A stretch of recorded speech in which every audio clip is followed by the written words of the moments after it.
navigating a crisis by asking for help. This segment is titled Readjustment Counseling Services, and I'm honored to have my good friend Tommy Tucker here from the Vet Center of Okaloosa County. Tommy, great to have you. It's good to be here, Ted. Very exciting. You also have a very long title, but when you get right down to it, it is very explanatory as to what you do. Veteran Outreach Program Specialist. Yeah, we like to say VOPS. Okay, is that what it is? Yeah. That's good. Well, FOPS, you say. VOPS. Now, no one better suited to be in the vet center than yourself. I know you were in the military. Tell us a little bit, as a veteran, what your background is. So in the military, I served in fire protection my entire career, 20 years. Been stationed in Colorado Springs, Peterson Air Force Base, Torrejon Air Force Base in Spain, Rhein-Main in Germany, did a stint here at Eglin Air Force Base, as well as been to Korea for a stint there, and retired out of Tyndall Air Force Base. Did deployments to Saudi Arabia, as well as Soto Cano Air Base in Honduras. There you go. So see the world, join the military. Certainly. Great career for you. You leave the military, you become a veteran in this case. How long have you been working for Veterans Center of Okaloosa County? So I've been working for the Vet Center since 2016. All right, so it's been a while, and let's chat about it, because you're perfect for the job. I mean, you're just a perfect, wonderful Readjustment Counseling Services guy. So let's talk about the Vet Center of Okaloosa County and what your mission is. So the Vet Centers are actually a part of the Department of Veteran Affairs. All right. And we got started back in the 1970s. We do Readjustment Counseling Services. We started with that one vet center in Van Nuys, California, and we've grown to over 300 vet centers throughout the country, as well as in the Bahamas and Puerto Rico. Okay. We do readjustment counseling services for combat veterans, active duty service members as well, and their families that might be dealing with issues of PTSD, bereavement, military sexual trauma. Probably one of the greatest things about this is that, when we say, oftentimes when they look at the title and they see Vet Center, they think, I've got to get out of the military before I get help. Right. But the Vet Centers serve active duty service members as well. And we're just glad to be a part of being able to engage, with the veteran like that. It doesn't cost them anything monetarily. They can, their service, of course, is payment enough, for the services that we as a country can provide to our soldiers, sailors, airmen, as well as our veterans. And so they can come as many times as they need to. They don't have to worry about co-pays. It's just, there's some criteria there. And for the most part, we're not going to turn anybody away. But usually if you've served in any major campaign, going all the way back to the Korean War, World War II, on up to the current operations that we have going right now, you're going to be eligible for our services. And then if not, we can still work with you as what we call a humanitarian veteran, right, and still work with you up to 5 visits until we can get you connected, with the resources in the community that will help you go further from there. I love it, Tommy, that the government, in this case, the Department of Defense, has created these vet centers, and it's just a wonderful service. How many veterans a year would you say you're helping here in this area? Oh my goodness! In our vet center, I would say in some form or fashion, I would say anywhere in that number between 600 to 1,000. Wow, yeah. Right, so there are those. Obviously lots of retired military here, lots of active military here, great service for our community.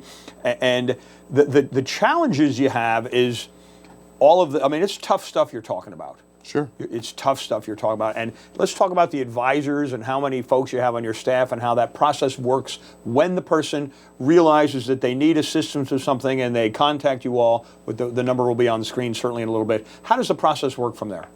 So we have a staff of 4 counselors. Got it. One of which is our vet center director. She's a psychologist, and then we have licensed mental health counselors, licensed family therapists, as well as licensed social workers as well. And it's a really simple process. Somebody can come into the vet center either by calling ahead on an appointment, or they can just walk into the center. From that point, from that point, we will take care of our what we call services that are that are definitely recognized throughout the discipline, and these are interventions that are science based. Whereas our counselors are able to tailor their interventions, their services to the client, Right. Based upon what their needs are. And like I said, they can come as many times as they need to. I think that's the great dynamic about that. There are times when, just like meeting a person or choosing a mate. Sometimes the personalities don't mix right off the bat. Sure. But then usually, we can match up a counselor with a counselor with a veteran, and they can get the service that they need. Yeah, the passion for those counselors has got to be off the charts. When I see the things you're talking about individual and family counseling, bereavement counseling, military sexual trauma, outreach and education, but the PTSD is certainly it's just kind of a monster now, isn't it? Well, so it's only a monster now because we put a name on it, Okay. right? But stress is a very normal reaction to abnormal situations. And so with that said, I think that's one of the things, if there's anything that we deal with is the stigma that goes along with that, because we all want to think I'm okay. There's nothing wrong with me. And in fact, you heard Dr. Copeland, there really isn't. It's just this is the way we react to stress. But it's important to be able to process through it. And that's where a place like the Vet Center comes in. It gives somebody, an individual, a place to process through some of the things that trouble them, whether they're dealing with anxiety, whether they're dealing with depression, whether they're dealing with the post-traumatic stress. My boss, however, is one that doesn't necessarily like to use the word disorder because, again, it's a normal reaction. But we understand the terminology. So with that said, one of my roles and one of my goals as I get out and reach the community concerning vet centers, concerning mental health, and concerning counseling services, is to get beyond the stigma.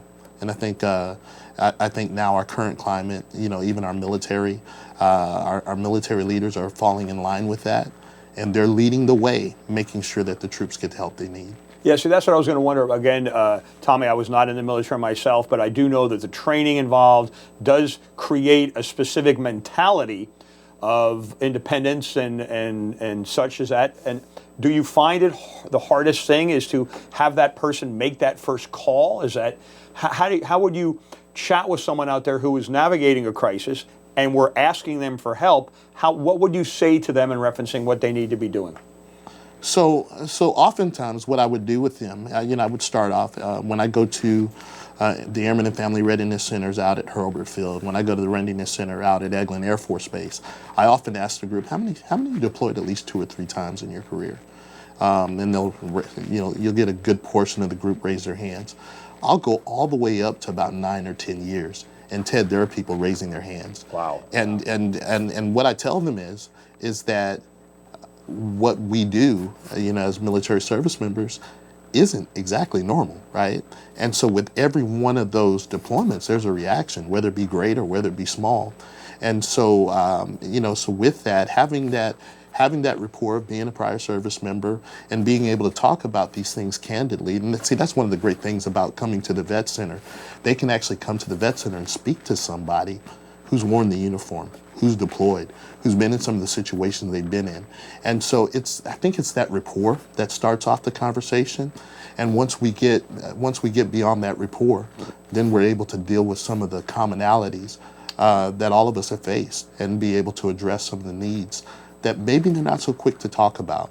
Because again, if I talk about these things, maybe I'm not going to be eligible to do my job, or maybe I'll be considered as, less than what I want people to perceive me as. And so, we deal with the stigma, and we just start by, just establishing rapport. We're all people, and we all deal with the same things. But there are methods, and there are vehicles, and there are resources to help us deal with them. I love it. We are honored here in Northwest Florida to have an organization like the Vet Center of Okaloosa County and the outstanding work of folks like Tommy Tucker, the Veteran Outreach Program Specialist, and your counselors and your programs. So right there on the screen, folks, if you need any assistance, go to that website and call them and find out. Tommy, what else do we need to tell our folks out there? So we need to tell our folks, everybody knows somebody that they can use the services themselves, or they need to let somebody know that these services are available. I share many times, as I have a daughter in the United States Army. I'm very proud of her. I was Air Force. I don't know why she went Army, but nonetheless, I'm still very proud of her. But I remember one year she was visiting home during Memorial Day, and at the time she was stationed at Hunter Army Airfield in Savannah, Georgia. And of course, as dads do, we're packing the car up, getting her all gassed up, getting her ready to go. And I did all those dadly duties, and then came back into my Crestview neighborhood, and there was a sea, is what I call it, a sea of patrols. More fire department, ambulance, EMS than I'd seen in a while, and I served in fire protection. There was a 26-year-old former airman that took his father's off-duty revolver and he shot himself in the head. And he posted out on Facebook, "Consider me one of the 22." And you recall at the time, for suicide awareness, we were doing 22 push-ups a day to acknowledge that the toll was 22 veterans a day committing suicide. And that really struck home. And so this airman had posted out on Facebook, "Why won't they help us?" And many folks don't know the help is there. That's quite frankly. And so my passion is to make sure people know that there is help there. And as often as we can, if you can't do anything else, recall this information that's there. Recall those numbers, 1-877 War Vets, and our phone number 651-1000 here locally. But you can come in on a walk-in basis. You can call ahead and schedule an appointment. In fact, even if you have to bring somebody, whatever it takes, we want them to know that these services are available. So I thank you, for the opportunity to come and share. Navigating a crisis by asking for help, and we're honored again to have the Vet Center of Okaloosa County here to help out, and Tommy Tucker and his staff. So stay tuned for more here, and thanks again to Air Force Association for sponsoring today's Navigating a Crisis by Asking for Help.